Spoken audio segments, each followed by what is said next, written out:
Le 25 mars, vers midi, le roi Faisal était assassiné par un de ses neveux. Cette nouvelle a plongé le pays dans la consternation et l'inquiétude.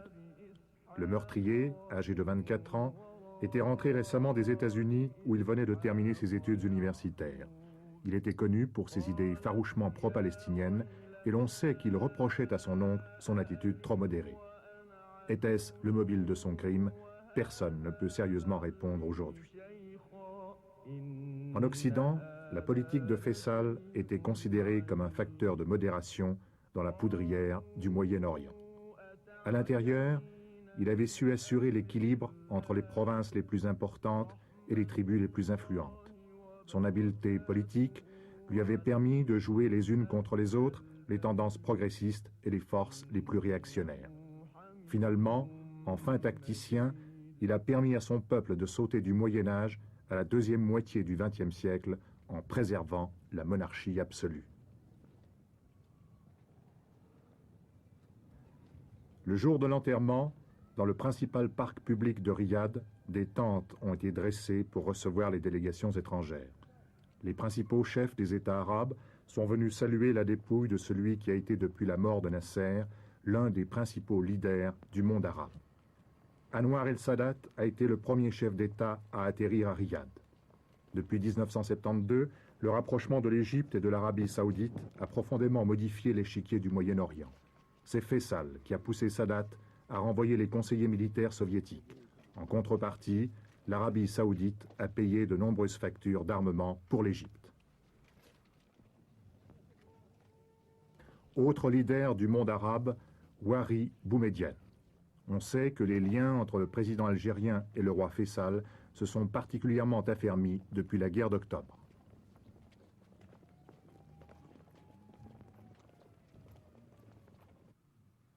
De Bourguiba à Juan Carlos, ces funérailles ont réuni des représentants de la plupart des États qui entretiennent des relations avec l'Arabie saoudite.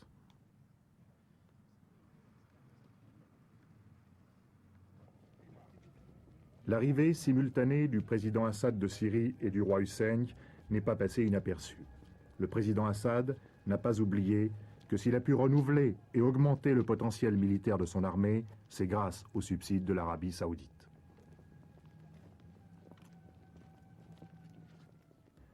Yasser Arafat, qui avait rencontré Faisal quelques heures avant sa mort, paraissait très affligé.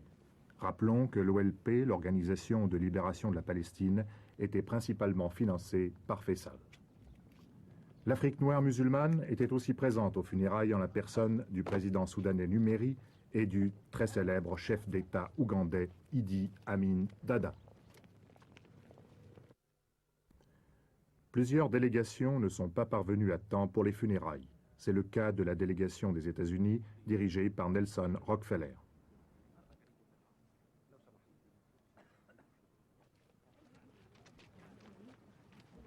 Le nouveau roi, Khaled Ben Abdulaziz, conduit la marche mortuaire.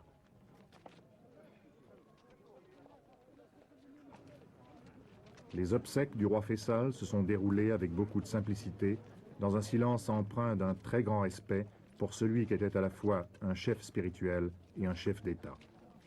Le corps du roi défunt était simplement enveloppé dans un de ces abayas de laine brune que le roi aimait à porter.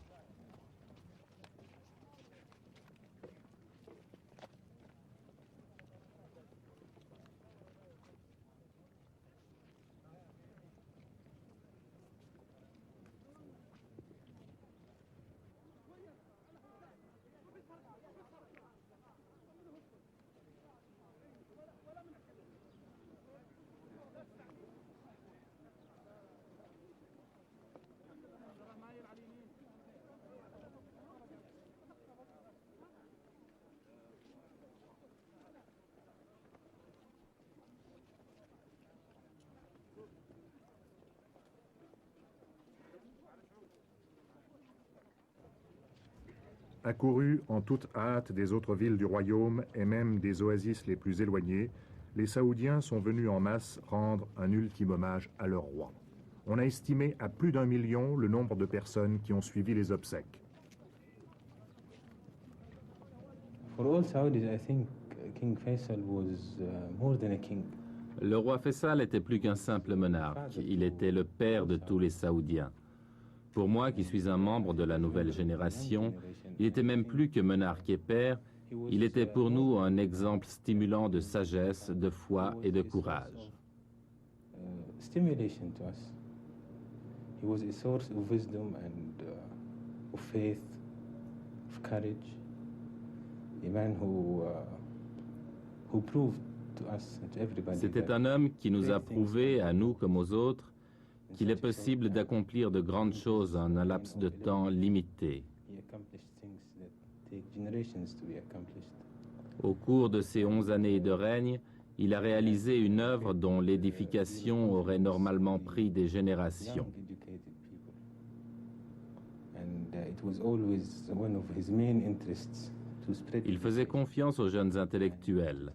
L'instruction pour tous, telle était l'une de ses grandes préoccupations, ainsi que la formation des jeunes saoudiens pour leur apprendre à utiliser les moyens modernes leur permettant de développer l'Arabie saoudite.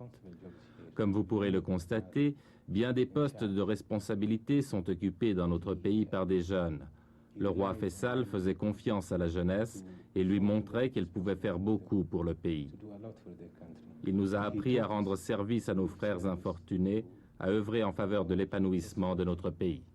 Brothers, and he taught us how to be of service to them, how to develop our country. Et il était aussi le leader du monde arabe. Oui, certes, le leader de tous les Arabes. Il voulait unir non seulement son propre peuple, mais encore les Arabes de tous les pays, tous les musulmans, tous les croyants. C'était un homme qui avait une foi inébranlable en Dieu, en son pays, en son peuple, et en tous ceux qui croient en Dieu, ceux-là même qu'il voulait unir.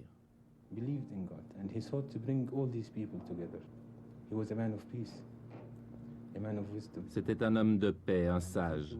Il vivra dans nos mémoires non seulement pour ce qu'il a accompli lui-même, mais encore pour tout ce qui sera fait grâce à l'œuvre qu'il a réalisée.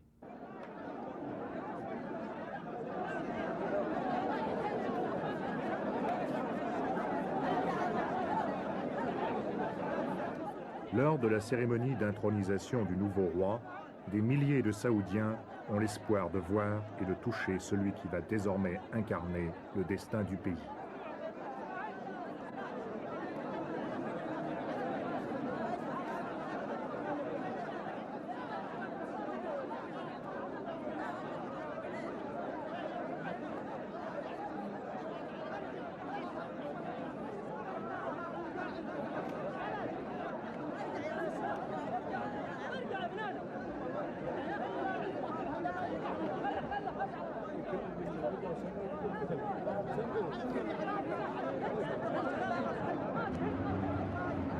C'est au palais du gouverneur que les dignitaires du régime sont venus saluer le nouveau monarque.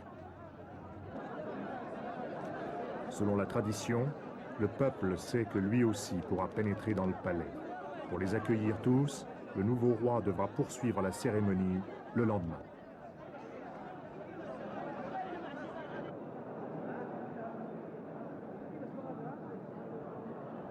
À l'intérieur du palais, outre la présence des représentants de la famille royale et des patriarches des plus importantes familles de commerçants du pays, on remarque les chefs de tribus de toutes les régions de l'Arabie. On rencontre même dans cette assemblée d'anciens guerriers qui ont combattu aux côtés d'Ibn Saoud, le père de Faisal, lors de la création du royaume.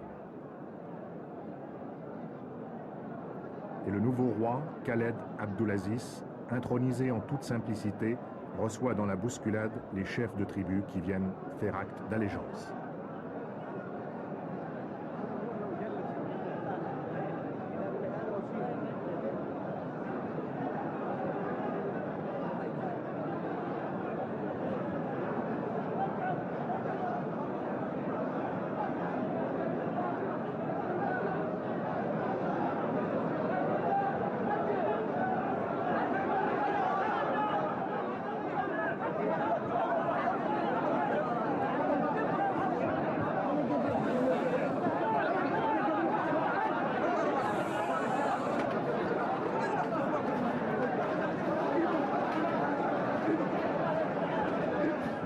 est secondé par son frère, la tête recouverte d'un kéfier à carreaux rouges et blancs.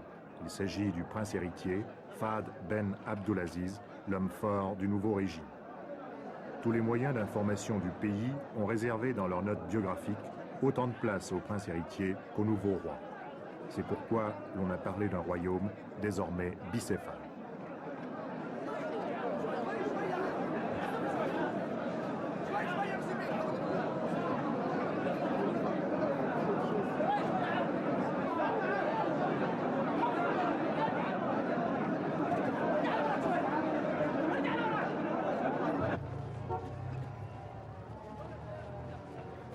Le nouveau roi et le prince héritier quittent le palais du gouverneur pour se rendre au palais royal, où ils doivent recevoir les condoléances des délégations étrangères.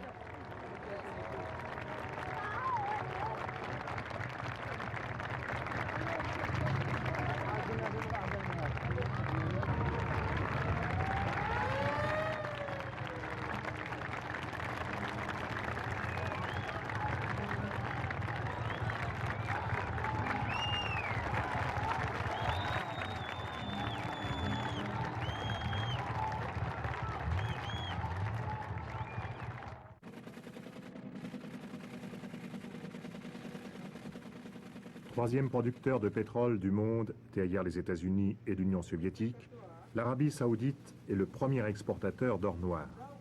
L'année dernière, elle a enregistré des revenus s'élevant à 29 milliards de dollars. Et les 4/5 du pétrole saoudien passent par cette salle de distribution pour être stockés puis chargés sur tankers. L'Arabie saoudite détient encore un autre record, celui des plus grandes réserves de pétrole du monde, soit 1/4 des réserves de la planète. Cela représente une richesse fabuleuse pour ce royaume qui